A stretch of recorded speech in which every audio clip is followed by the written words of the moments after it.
কিভাবে STC pay থেকে STC ব্যাংকে ট্রান্সফার করবেন, এর জন্য আগে এসটিসি ব্যাংক অ্যাপটা ডাউনলোড দিয়ে রাখবেন। এরপরে এসটিসি পেতে আসবো, এসে উপরে দেখছেন আপগ্রেড টু এসটিসি ব্যাংকে দিব, দেওয়ার পরে একদম নিচে ডাউনলোড এসটিসি ব্যাংকে ক্লিক করব।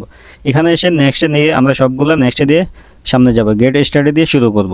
এখানে আসার পরে আকামা নাম্বার, ফোন নাম্বার, বার্থডে সব কিছু দিব, দিয়ে I agree to the term and কন্ডিশনে ক্লিক করে কন্টিনিউতে দিব। লোকেশনটা এনেবল করব। এরপরে নাম্বারে কোড আসবে, কোডটা দিয়ে ভেরিফাই করে নিব। এরপর আমাদেরকে নেক্সট পেজে এখানে একটা পাসওয়ার্ড দিয়ে দিব সবসময় লগ ইন করার জন্য। ভেরিফাইড ডিভাইসের জন্য আমাদের কল আসবে, কলের মাধ্যমে আমরা ডিভাইসটা ভেরিফাই করে নিব।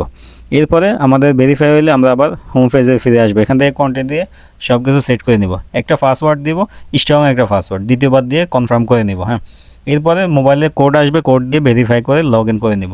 এখানে আসলে অনেকগুলো কাজ আছে, এগুলো আমরা একটার পর একটা করে নিব। কন্টিনিউতে দিব, কন্টিনিউতে আবার দিব। দেওয়ার পরে এখানে যা যা চাই সেমভাবে দিয়ে আমরা এগুলো ফিল আপ করবো। 5টা অপশন আছে, সবগুলো ফিল আপ করতে হবে। আপনি এগুলো একটার পর একটা দিয়ে কন্টিনিউতে দিবেন। আমি দিতেছি সেমভাবে, একটার পর একটা দিয়ে কন্টিনিউতে দিবেন। যা যা আছে সব দিবেন। ডান হয়ে গেছে, কনফার্ম। তো হয়ে গেলে এখন সরাসরি আমাদেরকে অ্যাপসে লগ ইন করাই দিবে।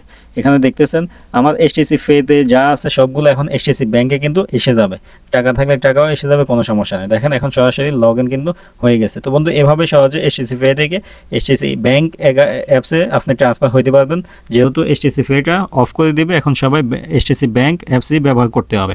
ভিডিওটা শেয়ার করে দিবেন, দেখা হবে নতুন ভিডিওতে।